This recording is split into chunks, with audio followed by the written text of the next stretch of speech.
and welcome to Medtronic's Fiscal Year 2021 Second Quarter Earnings Video Webcast. I'm Ryan Weisfenning, Vice President and Head of Medtronic Investor Relations. Before we start the prepared remarks, I'm going to share with you a few details to keep in mind about today's webcast.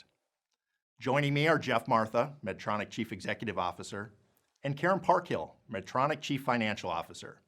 Jeff and Karen will provide comments on the results of our second quarter, which ended on October 30th, 2020. After our prepared remarks, we'll take questions from the sell-side analysts that cover the company. Today's event should last about an hour. Earlier this morning, we issued a press release containing our financial statements and a divisional and geographic revenue summary. We also posted an earnings presentation that provides additional details on our performance, which can be accessed from our earnings press release or on our website at investorrelations.medtronic.com. During today's webcast, many of the statements we make may be considered forward-looking statements, and actual results may differ materially from those projected in any forward-looking statement. Additional information concerning factors that could cause actual results to differ is contained in our periodic reports and other filings that we make with the SEC, and we do not undertake to update any forward-looking statement. Unless we say otherwise, all comparisons are on a year-over-year basis and are given on an organic basis, which adjusts for foreign currency. There were no acquisitions made in the last year that had a significant impact on our quarterly revenue growth. All references to share gains or losses are on a calendar quarter basis, unless otherwise stated. Finally, reconciliations of all non-GAAP financial measures can be found on the attachment to our earnings press release or on our website at investorrelations.medtronic.com. And with that, let's get started.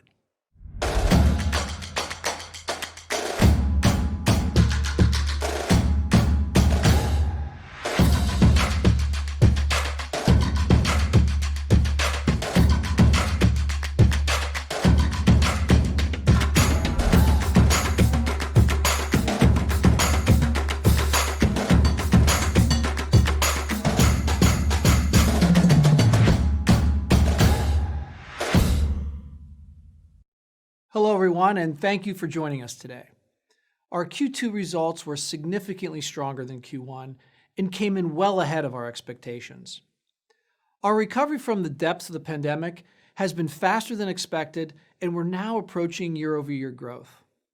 Now, while we continue to monitor COVID resurgence around the globe, healthcare systems are by and large better prepared, and patients are more willing to seek the care they need. Obviously, there's some near-term uncertainty, but I am encouraged by the steps we've taken over the past year to position Medtronic not only for continued recovery, but to maximize our performance over the medium and long term. Now, building on the strength of our pipeline, we're going on the offensive and winning share in several of our businesses. We're investing in opportunities to create and disrupt big markets, and we're seeing the results. We're supplementing our pipeline with an increasing cadence of tuck-in M&A. And we're in the process of implementing our new operating model and re-energizing our businesses with a competitive focus on market share and being bold. All of this is aimed at accelerating our growth and creating value for society and for our shareholders. Now, like last quarter, I'm going to lead off with a discussion on market share. And I'm pleased to note that we're winning share in an increasing number of our businesses. Our pipeline is coming to fruition, and we're benefiting from recent product approvals across the company. Since last quarter, we've received 50 product approvals, bringing our total to over 180 regulatory approvals in the US, Europe, Japan, and China since the start of the calendar year. We're also benefiting from the actions we took earlier this year to partner with our customers through the pandemic. We've helped our customers in areas such as environmental safety, hospital productivity, patient engagement, and remote monitoring and support. And these partnerships are leading to increased market share in a number of accounts. In cardiac rhythm, we're notably outperforming the competition. We estimate we've gained nearly 2 points of share year over year. Our pacemaker product line grew 6% globally, as our Micra leadless pacemaker family continued to perform extremely well, growing 75% globally and 84% in the US. Micra is now annualizing at approximately $350 million. We also continue to see the benefit of our recently launched cobalt and chrome high-power devices with BlueSync distance programming and a patient app for remote monitoring. These are both important features in the current environment. Our CareLink remote monitoring adoption is up 10% globally, and transmissions on our unique CareLink Express system, which enables unattended in-clinic follow-ups, increased 40% quarter over quarter. Our CRT-D product line grew 4%, driven by the cobalt and chrome launch and our improving replacement cycle. In addition, we're continuing to see strong adoption of our Tyrex antibacterial envelopes, especially important during a pandemic where there's a renewed emphasis on avoiding infections of any kind. Tyrex revenue more than doubled, and it is utilized in over half of our US CRM implants. In cardiac diagnostics, we estimate we gained modest share year over year as the launch of our Link 2 is offsetting Boston Scientific's entry into the market. In drug-coated balloons, we grew in the high single digits and gained share both year over year and sequentially. We're seeing strong adoption of our Impact AV DCB, driven in part by its pivotal data that was published earlier this fall in the New England Journal of Medicine. In surgical innovations, we held share year over year, and our share is up nearly a point versus the prior quarter, driven by strong gains in advanced energy. We're earning share with superior products like our LigaSure Exact Dissector and our Sonicision Curved Jaw Ultrasonic Dissector. We're also winning back share from reprocessors. In advanced stapling, our share was down year over year with difficult comps given J&J's recall in the prior year. However, we did gain share sequentially on the strength of our tri-staple technology. In our restorative therapies group, we're beginning to see important share gain from recent product launches. Starting with pelvic health, we estimate we regained 8 points of share in the US and 2 points in Europe sequentially from Axonics. This is the result of our very successful launches of our InterStim Micro rechargeable device and our SureScan MRI leads. We're quickly recapturing share in the rechargeable space with Micro as we get on contract in more and more accounts. From our FDA approval in August to the end of October, we believe our share of the US rechargeable market has gone from 0 to over 50% in just 3 months.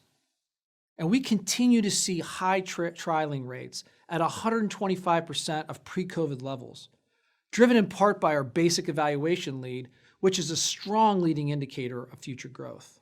In pain stim, we continue to see strong momentum as the markets adopt our DTM therapy on our Intellis platform. While we're facing headwinds and replacements, given where we are in our cycle, we estimate that we gain new implant share in the US. Also, our new SCS implants in the US grew in the high single digits in the quarter, and we saw strong trialing increases year over year, a leading indicator of future growth in this business. Importantly, we're seeing the majority of our new implant and trialing growth coming from competitive accounts as we win share from competitors. This is all being driven by the strength of our DTM data, which showed superiority over conventional stim at 3 months, but we've strengthened this evidence last month when we showed DTM superiority that is sustained at 12 months. In brain modulation, we're building momentum with our Percept PC device, the first and only DBS system that can sense brain signals. Now, we launched Percept in the US this past quarter. While our US share was down year over year, Percept drove increasing new implant share gains each month as we went through the quarter, returning brain modulation to growth. In ENT, we gained share both sequentially and year over year. We launched several new products in the quarter, including our next-gen nerve monitoring program, NIM Vital, our PTI system for parathyroid detection, and StealthStation Flex ENT, our new nav system to support outpatient ENT procedures. And going forward, we expect these launches to continue to drive share gains and market growth. In neurovascular, we had a good quarter in aspiration, coils, and access, resulting in overall growth for our neurovascular business. While we had share loss and flow diversion due to new entrants in the U.S. market, we estimate that our share in neurovascular increased overall, as we won share from both Penumbra and Terumo. Now, turning to the businesses where we are holding share, we estimate that our procedure share was steady in both drug-eluting stents and TAVR on a sequential basis. In DES, we were one of the winners in the Chinese national tender and will receive volume that is being reallocated from our multinational and local competitors whose tender bids were not accepted. While our volume will increase significantly, this will be more than offset by significant price declines as dictated by the tender. This will impact our business over the coming quarters. That said, we believe participating in the Chinese stent market is a long-term strategic opportunity, as our increased access to more Chinese hospitals will provide opportunities to pull through our full product line today, as well as in the future with products like TAVR and renal denervation. Speaking of TAVR, we held procedure share in the US, Europe, and Japan sequentially. We expect to be back to gaining share year over year in the US next quarter, as we anniversary our share loss from our fiscal third quarter last year. The market is responding to our competitive messaging on our valve hemodynamics, which is a key determinant of valve selection in low-risk patients. We're also getting favorable customer response to our data in bicuspid patients, which make up a large portion of the low-risk population. And we're continuing to increase our field personnel and open new accounts in the US, which we expect to lead to share gains going forward, both from Edwards as well as winning share in Boston Scientific accounts, given their recent decision to remove their Lotus valve from the market. In MITG, we estimate we held share in both GI and respiratory. In respiratory, we saw strong acceleration in ventilator sales, with our revenue increasing nearly fourfold year over year and growing nearly 50% over Q1. This is driven by our ability to increase production and shift our mix to our high acuity PB980 ventilator to fulfill back orders and meet customer demand, particularly in the US and Europe. We do expect ventilator revenue to decline sequentially in the back half of our fiscal year, returning to more normal levels in FY22. In spine, we estimate that we held share year over year, with a slight gain in the US. We're seeing strong double-digit growth in our surface-enhanced titanium interbodies that came from our acquisition of Titan Spine last year, which is now in our organic results. In spinal robotics, while large capital equipment purchases continue to be pressured as a result of COVID, we estimate that we sold over 1.5 times the number of robots that Globus did. We continue to grow our share in the spine robot market, which is a good leading indicator of our future spine implant sales. In addition, we're expanding the capabilities of our Mazor X robot. We received approval earlier this month for our navigated interbodies, as well as our Midas Rex high-speed powered drills. While we're growing and holding share in many important businesses, there are also areas in which we are losing share and we're working to improve. In diabetes, we've discussed with you our plans to return this business to market growth, and we're seeing positive early signs as we lay the groundwork to create a business that can compete and win. We performed better than expected in Q2, but there is much more to do, and we're laser focused on doing what it takes to return to market growth. The MiniMed 780G launch is off to a great start in Europe, and we just started the limited release of the 770G in the US last week. As a reminder, we plan to enable 770G users to upgrade their pump to a 780G through a software download once we get 780G approval. We're also pleased by the recent CMS proposal to cover all CGM devices. If finalized, it would ensure patients transitioning into Medicare have continued coverage for their integrated CGM. And it will open up the U.S. Medicare market to our closed-loop insulin pump systems as early as April. Regarding Companion Medical, the acquisition closed in September, and we're excited to have the team on board. Companion revenue was minimal in Q2, but we expect it to become more meaningful going forward. We announced the integration of our CGM data into the Companion InPen app 2 weeks ago. This will allow InPen users to have their Medtronic CGM readings in real time alongside insulin dose information, all in one view. We were able to deliver this solution ahead of schedule in just 2 months instead of 2 quarters. And this speaks to the strong integration work that is happening between our diabetes team and Companion Medical. It's also a great example of how Medtronic is operating with speed and a sense of urgency across the company. Now let's turn to our pipeline, which has a number of future opportunities for us to win share as well as create and disrupt big markets. We covered this in detail with you last month at our Investor Day, so I'm going to give the abridged version today. Starting with CVG, we continue to make good progress on several opportunities highlighted at Investor Day. It appears to have been missed by the street last week, but last Monday was a huge day for the treatment of AF. Our Arctic Front cryoballoon was the subject of a simultaneous AHA data presentation and New England Journal of Medicine publication that promises to redefine the role of our cryoablation technology, making it first-line therapy in the treatment of paroxysmal AF. We currently have CE mark for this indication and anticipate FDA approval in the first half of next calendar year. Regarding our Diamond Temp cardiac ablation system, it continues to roll out in Europe, and we're targeting a US launch in the first half of next calendar year.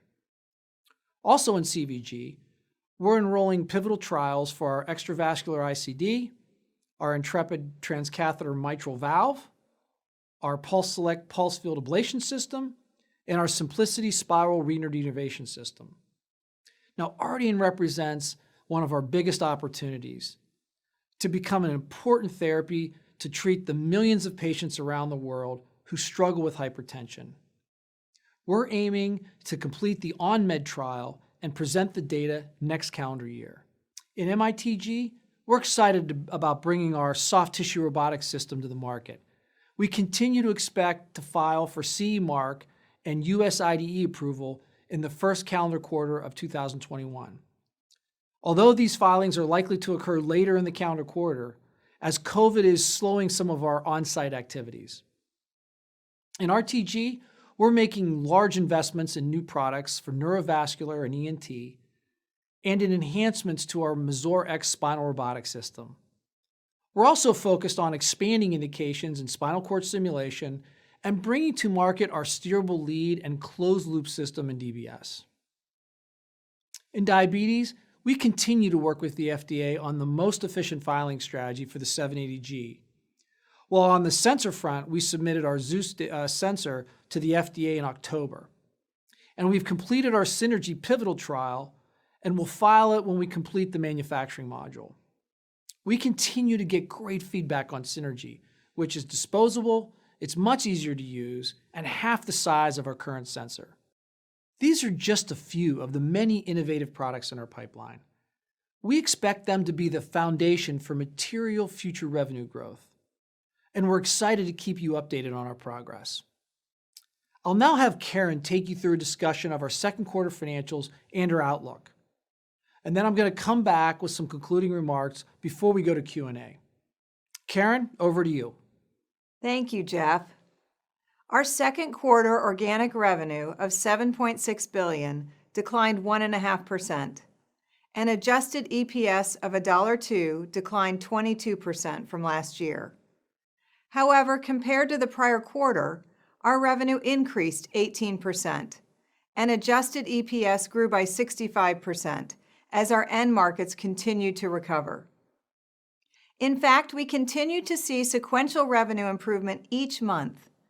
And despite the number of COVID cases rising in many of our markets, October was better than September in all of our groups and regions, with the exception of China, given the impact of the national tender in drug-eluting stents. MDT led the way, with its growth rate increasing by over 20 points in both surgical innovations and respiratory, GI, and renal. SI benefited from increased elective procedure volumes in Europe and the United States, driven in part by elective procedures that were delayed from the spring and early summer. RGR's improvement came from strong ventilator sales, as well as from GI, patient monitoring, and renal care products. Across MDT, we had growth in a number of our businesses in the second quarter, including advanced energy, lung health, airways, ventilators, and patient monitoring. CVG and RTG also delivered double-digit improvements from the first quarter, with increased procedure volumes and share capture. And several businesses returned to growth from the prior year. In CVG, we grew in pacing, CRTDs, Tyrex, aortic, and drug-coated balloons.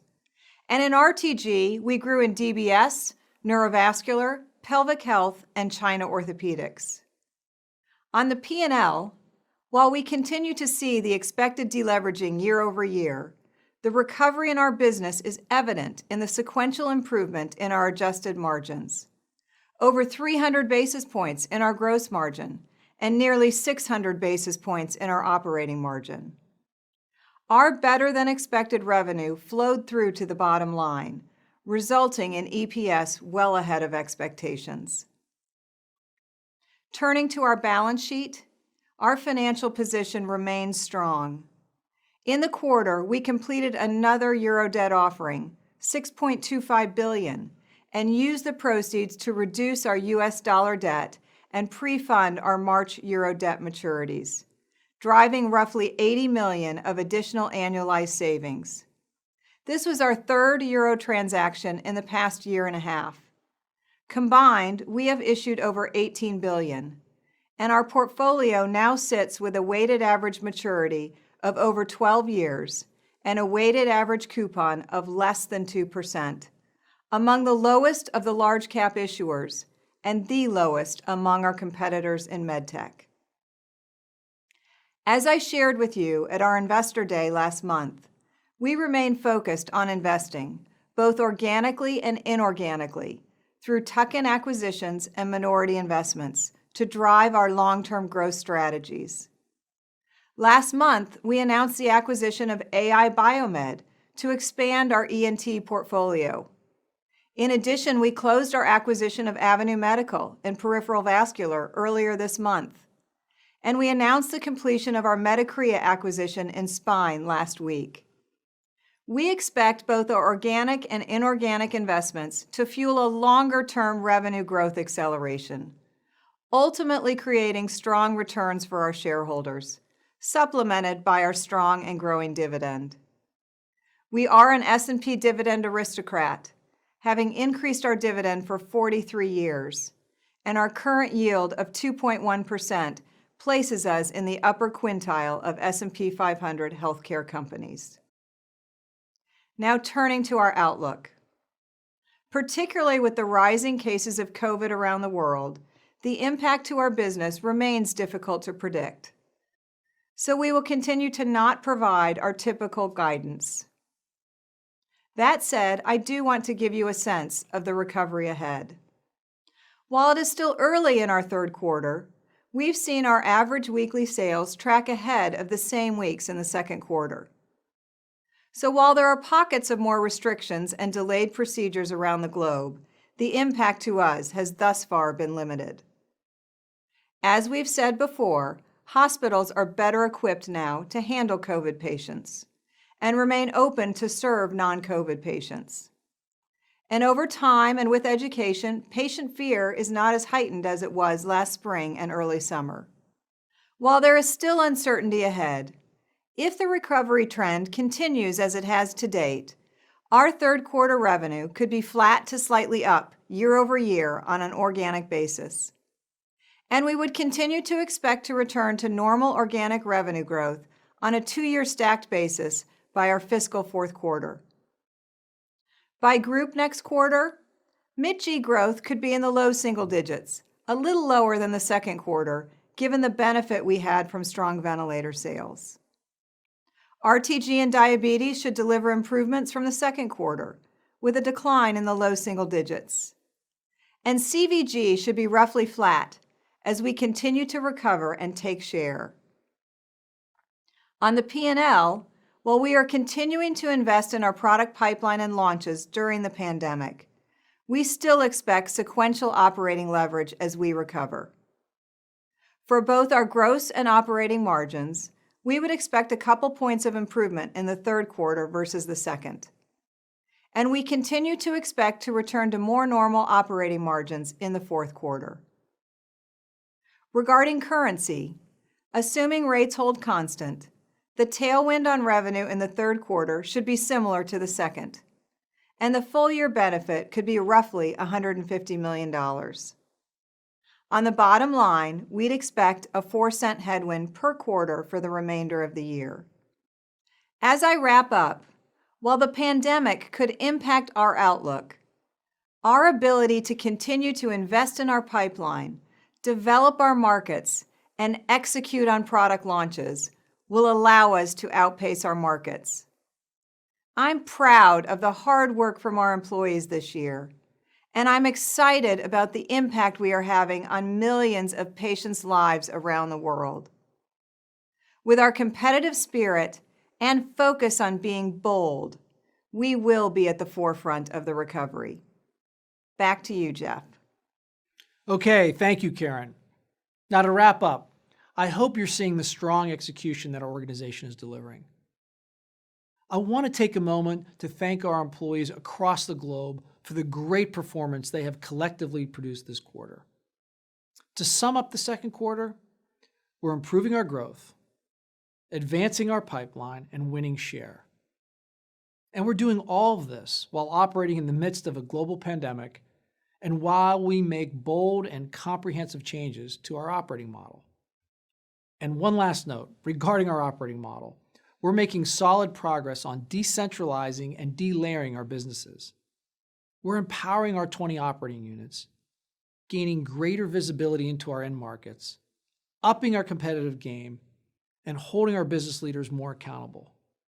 We're leveraging the strengths of our enterprise by centralizing manufacturing and certain core technology development. We've increased our focus on allocating capital to our best opportunities, and we're supplementing this with an increased cadence of tuck-in acquisitions. And we're enhancing the culture of this company by increasing our competitiveness and being bold, adding these on top of all the great attributes of our mission-driven culture. We expect this to lead to more innovation, accelerate our growth, and unlock a lot of value for our shareholders. So with that, let's now move to Q&A. It's now time for the Medtronic Earnings Call Q&A session, where Medtronic executives will answer live questions from the sell-side analysts covering the company. For those sell-side analysts, if you'd like to ask a question, please select the Participants button and click on Raise Hand. If you're using the mobile app, press the More button and select Raise Hand. Your lines are currently on mute. When you're called upon, you'll receive a request to unmute your line, which you must respond to before asking your question. Please also be advised that this Q&A session is being recorded. For today's session, Jeff Martha and Karen Park-Hill are joined by Mike Coyle, EVP and President of the Cardiovascular Portfolio, Bob White, EVP and President of the Medical Surgical Portfolio, Brett Wall, EVP and President of the Neuroscience Portfolio, and Sean Semin, EVP and President of the Diabetes Operating Unit. I'll now turn it over to the moderator, Ryan Weisfenning. Please go ahead. Great, thank you. Let's first go to the line of Bob Hopkins from BofA Securities. Bob? Great, thank you very much, and good morning, everybody.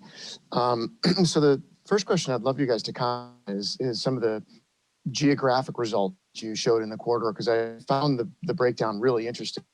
Specifically, I'd love to hear your thoughts on, it looks like Europe was up in the quarter, China was down in the quarter. maybe comment on some of the trends that are driving those results in Europe and China, and specifically on the China tender. Was that worse than you thought in terms of the final outcome there? And was that tender contemplated when you gave, the long-term guidance that you provided at the Analyst Day? Thank you. Yeah, thank you, Bob, for that question. We were pleased with the geographic results that we saw. You're right, Europe was up and certain parts of Asia were up. China was down, but that was really due to the national tender. Absent the impact of the national tender, China would have been in strong growth territory.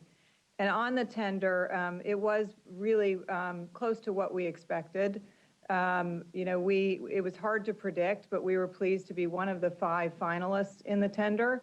So we expect to be gaining share in volume as a result of that. Just Bob on the tender, I think it is over the next couple of quarters, it's going to be a headwind because we're going to have a lot of volume increase here. Matter of fact, but it's going to be offset by the price decrease, but we view it as strategic over time because this is going to be one of the tip of the spear, if you will, for more aggressively taking our commercial organization into the lower tier cities, the rural cities in China, tier 2, tier 3, and it will also help us pull through other products around coronary today, plus in the future with TAVR and renal denervation. So, not happy about the short-term impact. I think long-term, this is, like I said, is strategic, and we'll see the volume. The Chinese government has, been reaching out to us and working with us to make sure we're prepared because they're expecting us to have a pretty dramatic increase in volume here. So we'll see how this plays out, but we do think that over the next couple of quarters, it's more of a headwind than a tailwind. Okay, and then just really quickly for Karen, your comments on current trends, I appreciated those. I just wanted to be clear. So are you saying that what you're seeing so far this quarter is not worse than what you saw in October in terms of year-over-year growth? That's correct, Bob. What we've seen in the first couple of weeks in November is higher than what we saw in the similar weeks in the second quarter. That said, the first few weeks of a quarter don't necessarily make a trend. So we'll be closely watching any impact from the COVID surge. I would say that if these trends continue and there's only limited impact from the COVID surge, we do expect our revenue could be, flat to slightly up in the third quarter. Thank you very much. Great. Thank you, Bob. Let's next go to the line of David Lewis from Morgan Stanley. David, please go ahead. Good morning. Thanks for taking the question. Just 2 quick ones for me. I'll start with Karen. So Karen, the revenue numbers in the quarter and the forward momentum is very impressive. The drop through on margins, Karen, in the second quarter was actually weaker than the first quarter. So I wonder if you just talk about where are those investments going? How should we think about drop through into the back half of the year, and where are we on the cost plan? Then a quick follow up. Yeah, thanks for that question, David. Clearly, we have been focused on investing for the long term through this pandemic. And, as a result, our margins are a little bit more depressed than normal. We have said that we expect to be back to more normal margins in the fourth quarter all along, and we continue to expect that. In terms of the drop through of the additional revenue, we did have some period expensing on the manufacturing front as well, similar to last quarter. We expect that to not be a headwind next quarter. And we continue to invest, below the gross margin line, particularly as we're focused on, driving the right commercial launches of some of our new products. And so, we're focused on investing appropriately and ultimately getting our margins back to normal by the fiscal fourth quarter. Okay, very helpful. And then Jeff, maybe for you, there's been $1.6 billion of balance sheet deployment over the relatively near term. Over the next 6 to 12 months, should we expect a similar cadence of deals? Should we expect sort of higher or lower? And then if there's any sort of quantification across that $1.6 billion in terms of what the revenue impact could be here over the next 6 months or so, that'd be super helpful. Thanks so much. Yeah, David, on the M&A, it's hard to predict, right? But I would suspect a similar cadence. these tuck-in type of deals. Again, it is hard to predict, but it is, like I said, part of our strategy. It's something that we're looking to do to augment our R&D. Yeah, and David, in terms of the revenue contribution, much of what we've bought this year are really early stage tuck-ins, and it goes along the lines of grow what we buy, don't buy growth. So these acquisitions are really expected to be larger contributors to revenue in the years ahead. The combined expected revenue contribution for the rest of this fiscal year is small, and we'll obviously evaluate whenever a revenue from an acquisition becomes meaningful to a business. We will certainly adjust it from our organic results until we anniversary that. So the one that we may end up adjusting for starting in next quarter is companion medical, because it could be impactful to the diabetes business alone, but certainly not to the total company. Okay. Thank you, David. Let's next go to the line of Robbie Marcus at JP Morgan. Please go ahead, Robbie. Great. Thanks for taking the question, and congrats on a nice quarter. I was looking at diabetes, which to me is one of the businesses that could have the most upside potential if your turnaround plan works out. I was hoping you could walk us through maybe the next 6 to 12 months in terms of new product cadence, how that should impact numbers. And also, I know you've been deferring pump sales for a long time, waiting for 780G and the upgrade program. How do we expect that to play out into numbers over the next 12, 18 months when 780G hits the U.S.? Sure, Robbie. I will turn that one over to Sean with one edit, not if it happens, but when the turnaround happens. So Sean will talk to that. Yeah, great. Thanks for the question, Robbie. So over the next 6 to 12 months, really the focus is going to be on rolling out the new pump platforms. We are off to a really, really good start for the European launch of the 780G. So we're in, I think, now 12 countries. We'll continue to roll those out as time goes on here. And the 770G, as Jeff said, just started its initial launch in the US. We've had really strong demand for that, as we've got a number of these upgrade pathways in place. So the pathway to upgrade from an existing 670G, as well as a next tech pathway to get people to come into the new pumps. We've seen an increase in the proportion of patients as new starts in the US as compared to just replacements of in warranty patients coming out of warranty. And of course, companion medical is going to be a big focus. We've got now the integration with our CGM in real time, which is a big deal. As we improve the sensor experience, that's going to get to be even more of a big deal. But more importantly, we've now trained up and have the entire sales force with this in their bag now in the US, as opposed to just the small sales force that came with the companion acquisition. So I think in the near term, those are the priorities. But if you roll that forward into what's next, obviously the 780G launch for the US is a big deal.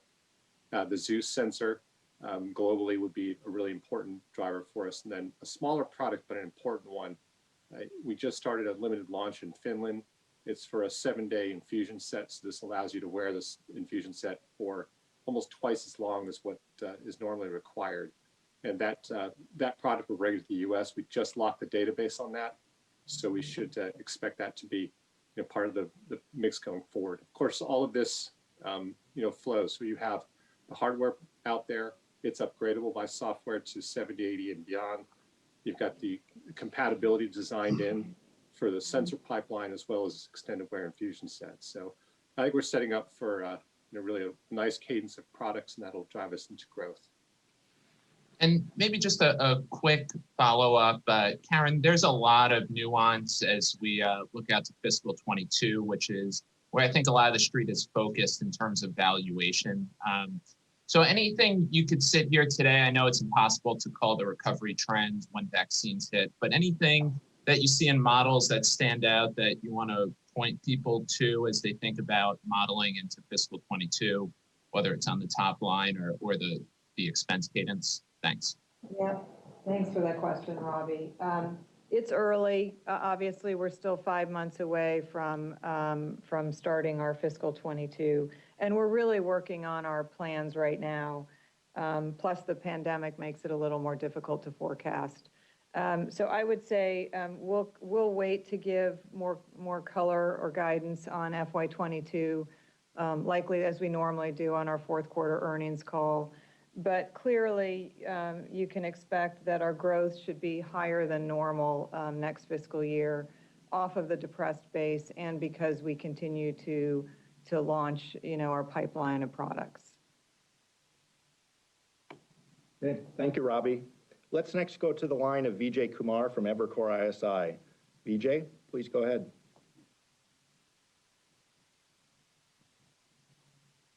Hey guys, can you hear me? We can. Excellent. So I guess I had two quick questions, one financial and one on diabetes. I guess the financial part. When we're looking at this year-on-year organic growth, could you perhaps quantify what the impact from the move to consignment sales, the shift away from bulk order was in the quarter? Because it looks like X those impacts, perhaps organic year-on-year was in the low singles territory, positive territory. I just want to make sure my math is correct. And I think I heard you say, Karen, Q-on-Q, you expect margins to be up a couple of 100 basis points. I mean, if revenues are almost flat to up in 3Q, perhaps talk about any margin headwinds for 3Q. Sure, Vijay. Let me start with the conversation on bulks. We mentioned last quarter that the vast majority of the bulking impact was behind us, but there are still pockets in certain businesses where we continue to look at odd year-over-year comparisons because of bulks. I would say biologics and spine is one of those areas. TAVR is another. But if you look at the total company, the impact from bulks is largely behind us. In terms of the quarter-over-quarter margins, we said that we expect both gross and operating margins to be up a couple of points sequentially from the second quarter. And so, if you look at the street models, particularly on gross margin, it could be a little higher than what the street currently has. Is that answering your question? Yeah, it did. And I guess on because I guess I was confused on the TAVR commentary on share, market share being stable sequentially. If I look at your closest peer, they were up mid-singles and you guys were -8. So I just want to make sure how you get to the sequential stable share math. Yeah, I know, Vijay, I understand it's a little difficult to track. Well, why don't we have Mike Coyle walk us through that math there? Thanks for the question, Vijay. So we would estimate that the overall TAVR market for the quarter was on a constant currency basis up around 2%. And as you just noted, our reported numbers on a revenue basis year over year are down about 6%. But when you basically consider the U.S. market dynamic of the deloading activity that's been taking place, where essentially we have shifted away from doing bulk purchasing and have actually moved customers onto consignment who essentially want to hold inventories. If you look year over year, our hospital held inventories of TAVR product are probably down around $25 million. So that basically, when you correct for that in terms of just the year over year comparisons, we're essentially flat in terms of our global, sort of TAVR market. So that's the difference between, sort of the year over year versus the quarterly comparisons. As we look in the quarter, sequentially from last quarter, we essentially held market share in the United States. On a year over year basis, our, case volumes were essentially flat with the prior year, which was a marked improvement over what we saw during Q1. And so, as we look forward, we're very confident about our ability to take share for a number of reasons. Obviously, the most important of those being the recent announcements from Boston Scientific here late in the quarter, the decision to essentially remove Lotus from the marketplace. And in addition, from the TCT meeting, the Scope 2 data that basically had the Accurate Neo product failing its non-inferiority endpoint on a head-to-head trial versus Evolut R. So that gives us really, I think, an opportunity to take share that they have had, where we have been disproportionately hit here over prior quarters. And of course, just going forward, the hemodynamic benefits of the product really are encouraging in terms of how the customers are receiving that. We had another great TCT meeting here in terms of new data flow supporting the benefits of hemodynamics and lower pacemaker rates. The Solve TAVI data was very encouraging in terms of direct comparisons of balloon expandable to self-expanding valves. And we continue to roll out our cusp overlap technique for lower pacemaker rates. So all of that we think is going to be very helpful for us to continue to take sequential share. Now, the third quarter a year ago, we saw a pretty big dip in share that we've been sort of clawing back. And so you're going to see it in the overall year-over-year numbers once we have anniversaried that Q3 event, and of course, as we get into Q4, we have normalized prior year comparisons for the hospital inventory adjustments that I just talked about. So by the time we get to Q4, we think it will look very similar, whether looking quarter over quarter or year over year in terms of share dynamics. That's helpful, Mike. And Jeff, one quick one for you on diabetes. I think you spoke about share gains. Are you seeing anything on you look at the 3Q guidance, down low singles implies an improvement over 2Q. What's driving that? And are you seeing anything on the pump market side? We're hearing some chatter about customers delaying pump upgrades, waiting for the tide pool algorithm to come, waiting for the tide pool algorithm. So perhaps talk about the diabetes pump market. Thank you. Sure. Vijay, I'll have Sean. Why don't you jump in on that one? Yeah, so Vijay, I think that there's probably a smaller proportion of the market that is waiting for tide pool to become available. Really, I think that the capabilities of that algorithm are really not anything advantaged over what that we have in the pipeline, and certainly what's available currently in the market. So I think the idea that this would run on an ACE pump and you can kind of pick your components is appealing to some, and to others, quite frankly, having to chase 2 or 3 companies around in order to kind of get your questions answered, track down what your challenges may be, is just not the kind of experience that a lot of people are looking for. They kind of want a one-stop shop where they can get everything they need and all their questions answered in a single place. And that's, of course, an advantage that will accrue to us as we get our pipeline of products out there. But I'd say it's really it's more of a niche opportunity and really not a big focus. I don't see a lot of people waiting for it. That's helpful. Thanks, guys. Thanks, Vijay. Let's next go to the line of Larry Beagleson from Wells Fargo. Please go ahead, Larry. Good morning, guys. Thanks for taking the question. Can you hear me, Ryan? We can, yes. Thanks. Great. All right, great. One for Karen, one for Jeff. So Karen, you talked about operating margins, returning to normalized levels in Q4. How do you define that? Is that the 30% we saw in fiscal, Q3 2019, or should we be thinking about 29% for fiscal, the full year fiscal 2019? And any comments on, consensus EPS for Q3 and Q4 based on the commentary you've given on this call? And I had one follow-up for Jeff. Great. Thanks, Larry, for the questions. In terms of normal operating margins in Q4, we're thinking about that pre-COVID for the full year. So, roughly around the 29% level.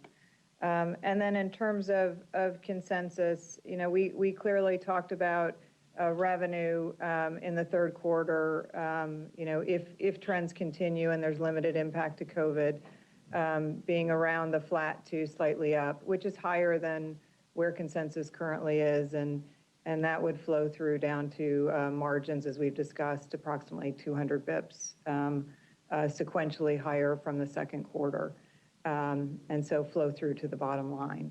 So that's what I would say on the Q3 consensus. On Q4, because we've said all along that we expect to be back to more normal growth on a 2-year stack basis and more normal margins, consensus is, roughly right there already. Perfect. Thanks, Karen. And Jeff, on China, I heard your comments on the drug-eluting stent tender and the pricing there. China's an important market for you, roughly 5% of revenues, I believe. How concerned are you that, what happened with drug-eluting stents could spill over to other areas of your business? How contained do you feel that is? Thanks for taking the questions. Thanks, Larry, for that one. Yeah, China is a strategic market for us, and we are watching this tender process closely. You know, anyway, sorry, I hear there's a beep on the line here. I'll keep going, and hopefully that'll stop here. Hopefully, well, anyway, in terms of China, we do think it's more contained for us, at least for a couple of reasons. One, you know, the coronary stent business is one of the few businesses at Medtronic that, you know, does have less differentiation, I would say, in the industry. The industry itself, the products aren't as differentiated as we see in some of our other segments.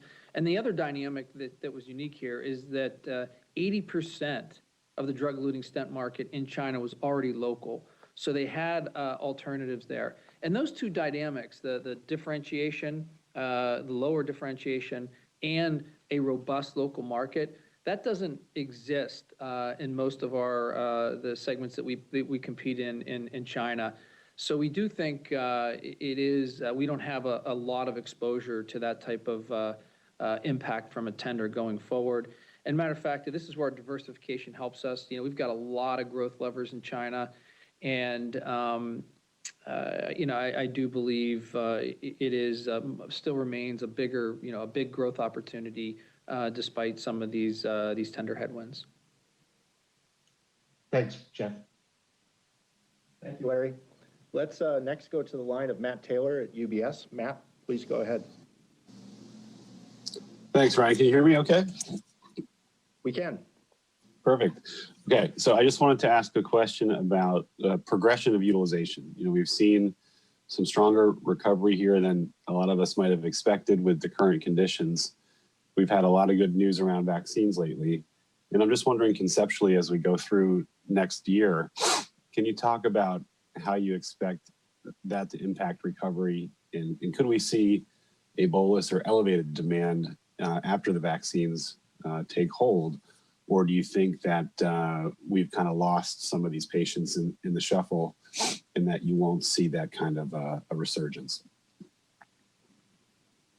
You know, thanks for the question, Matt. On that one, you know, right now, we do believe, to the extent that there is pressure from the second wave or this spike, if you will, it is limited, as Karen said, both in depth and in time. Like I mentioned, you know, pre the vaccine, hospital CEOs, we talk to them all the time, dozens a week, and their narrative has remained the same in that they've learned a lot of lessons on how to safely continue with elective cases despite COVID, and they've been able to treat COVID patients more efficiently, and they believe that even in this spike, that they'll be able to continue elective cases. We are seeing some pressure in some areas, but like I said before, and Karen mentioned earlier, we do believe that's limited. Now, in terms of your question of, you know, once the vaccine's out there, and it's like pretty much an all, you know, clear signal for patients that may have been holding back, I haven't heard anybody yet talking about like a bolus of patients. I think we have worked through, by and large, there is a little bit of a backlog out there still, but we have worked through a lot in our more elective areas, if you will. But by and large, we've worked through a lot of that, and that backlog is relatively small, and we're starting to get back to more of a you know, kind of steady state run rate here. And so, given all that, I wouldn't expect a big bolus. But you know, we could be surprised that this is. I wish there were a little more science around some of the numbers but we are trying to quantify as much as the feedback we're getting. But I haven't heard anything about a bolus of patients waiting out there for the next year. Okay, thanks for the thoughts, Jeff. Thank you, Matt. Let's next go to the line of Rick Wise at Stifel Nicolaus. Rick, please go ahead. Good morning, Ryan. Good morning, everybody. I'll just ask one question. Jeff, you were very clear at the Analyst Day about your focus on accountability, execution, innovation, the potential for improved growth and margins, et cetera, et cetera, et cetera. Is it, I guess just two aspects of that is my question. First, should we attribute how much of the excellent quarterly performance we're just looking at is tied to your initiatives, your energy that you're bringing, your new vision that you're bringing to Medtronic? And second, maybe just at a high level, just talk to us about the progress you've made, where you feel like you are, and how we should think about the Martha plan going forward. Thanks so much. Thanks for the question, Rick. And it would be nice to say that the Martha plan had that big of an impact so quickly, but I think in reality, it is the product launches. That's what's really driving the near-term results. Like I said, the product portfolio and the pipeline rather is the best we've ever had. And we've got products launching now, which we listed a lot of those, and then we've got products, over the next 18 to 24 months. And the disruptive nature of those products in the next 18 to 24 months, in and of itself, has created a lot of energy across the company as people can feel the near-term impact of these products. And things like, we mentioned in the commentary here, our ablation business, our cryoablation business being, with this New England Journal of Medicine data, being now a frontline therapy for AFib, and taking that information and that opportunity and making the most of it. That type of approach is getting people excited. So I think right now it's really about the product launches. Over time, though, I think the changes that we made, the decentralization, the unnesting of these operating units, these 20 operating units, and pushing them to be bold, to think big, be bold, and maximize their opportunity. And you know what? Don't be afraid to fail, right? I mean, we don't want to fail, but if we're too conservative, we're not going to take advantage of these massive opportunities in front of us, like Ardian, like renal denervation, like soft tissue robot, like the example I just gave for our ablation business. AFib's a massive underdiagnosed problem here, and we've got all kinds of therapies for this. So that is creating an energy across the company that I anticipate over time will translate into, I'd say, above market growth, and really expand the number of patients that we're serving. And I'll end on this. We talk about, we touch or impact the lives of 2 patients every second. And that's a pretty amazing statistic. But when you do the math, that's like 80 million people a year. Well, there's over 7.5 billion people in the world.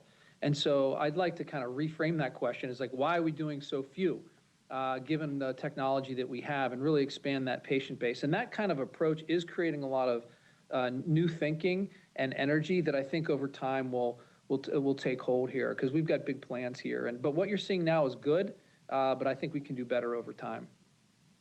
Thank you, Jeff. Thanks, Rick. Let's next go to the line of Matt Miksic at Credit Suisse. Matt, please go ahead. Hi, thanks. Can you hear me all right? Yeah. Terrific. Just to follow up on some of the current trends commentary that you've given, we're all watching hospitalizations and how they have increased. And, I'd say it sounds like your commentary was perhaps a little bit more optimistic and constructive despite the surge than some folks were expecting, which is great. And the numbers were terrific here in the second quarter. But maybe if you could talk a little bit about how you're thinking about hospitalization trends in these conversations you're having, and maybe when and if, at what level they do become a little bit of a concern. Then I have one follow-up.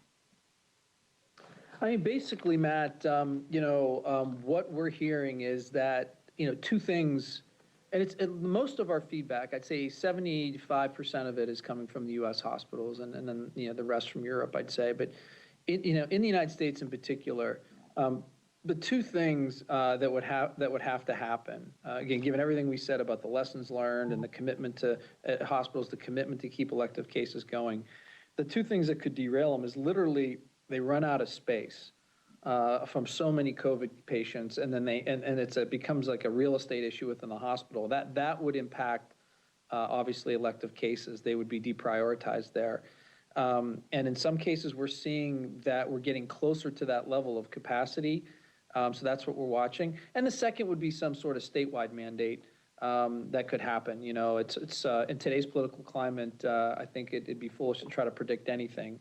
But you know, some sort of statewide mandate could happen as well. So those are the two things. And you know, I think the hospital CEOs and executives are more worried about the first thing.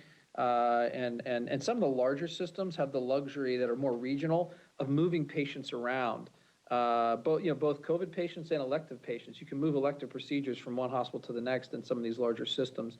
So they're really doing their best to manage those two things. But that's why we're, I guess, you know, cautiously optimistic that the impact of this second wave will be, limited. That and with the optimism of the vaccine news is another driver here.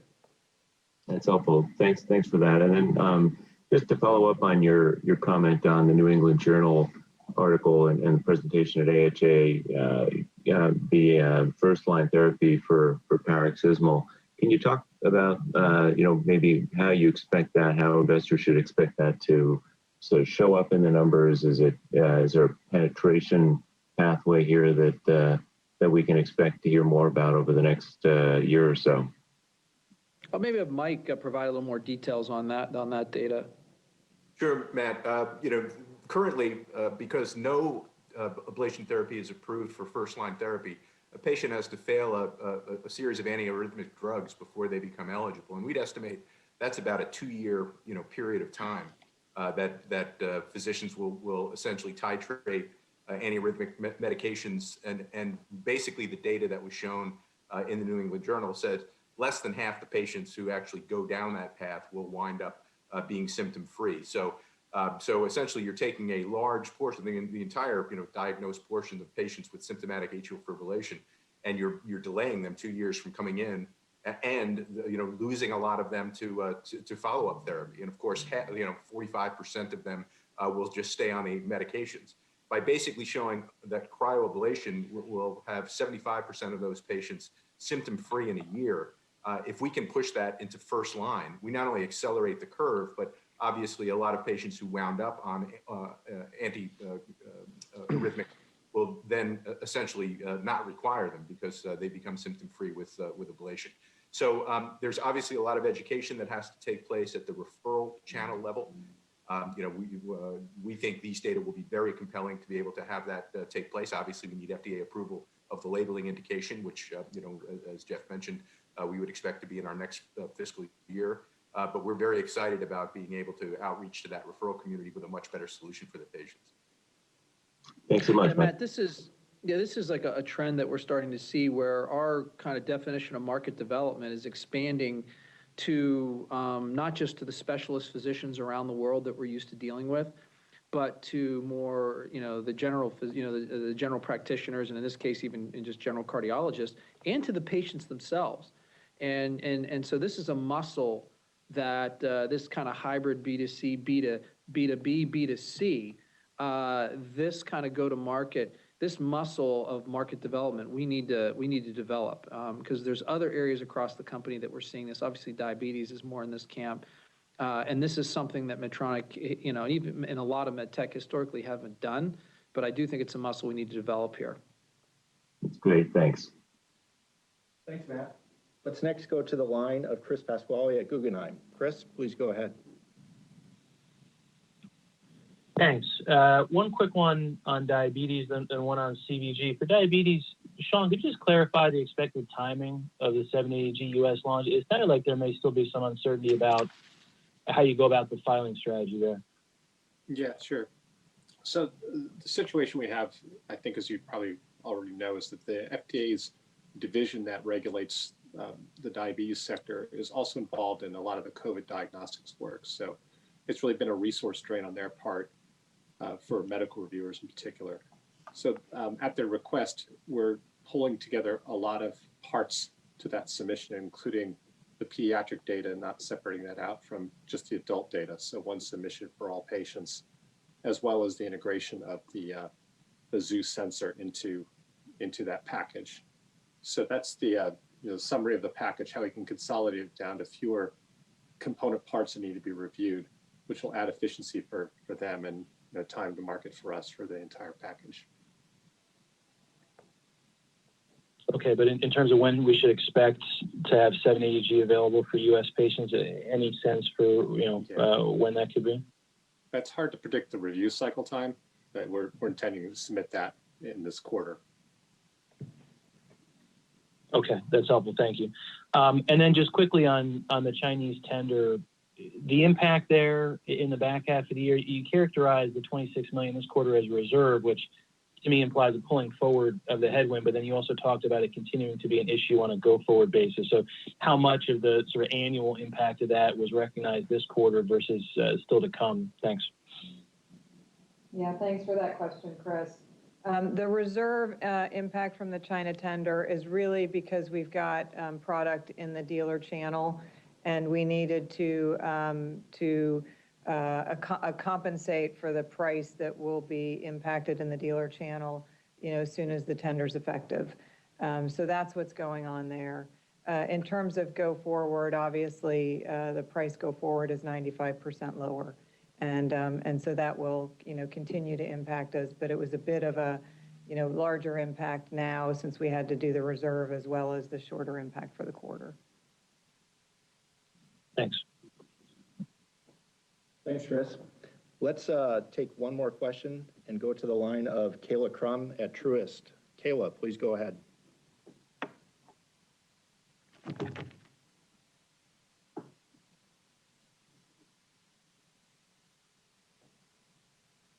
Kayla? Can you guys hear me okay? I can, yes. Yeah. Please go ahead. Perfect. Thanks, Ryan. Thanks, guys, for taking our questions.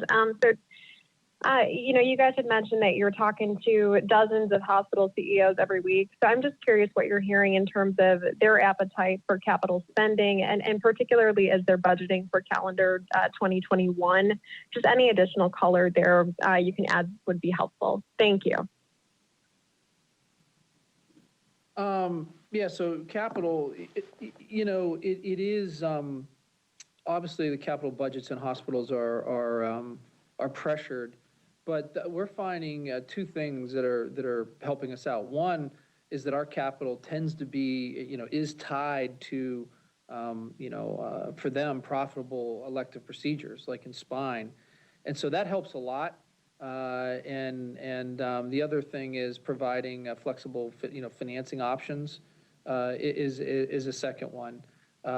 So although there is some pressure on, just general capital, when that capital is supporting an elective procedure that is profitable and critical to the hospital's financial recovery, that's really helping. And so they're continuing to have these conversations with us, and we're continuing to buy capital. And I think, talking to our spine division the other day, they anticipate, the Mazor, sales to get back to, normal levels here. So which is evidence of what I just said. And the second thing that's helping is, we've working with a number of financing companies to provide various different flexible financial solutions for the hospitals. So those two things have really helped us. Although there is some pressure, it's not like maybe you might see with general imaging or something like that. Great. Thanks so much for taking the question. Thanks, Kayla. I'll ask Jeff to conclude with his remarks. Jeff? Okay. And thanks everybody for the questions and the great engagement, and we really appreciate your support and the continued interest in our company. We hope that you'll join us for our Q3 earnings broadcast, which we anticipate holding on February 23rd, where we'll update you on our continued quarterly progress. So thanks for tuning in today. Stay healthy and safe. And for those in the U.S., I'd like to wish you and your families a very happy Thanksgiving, and have a great day, everybody.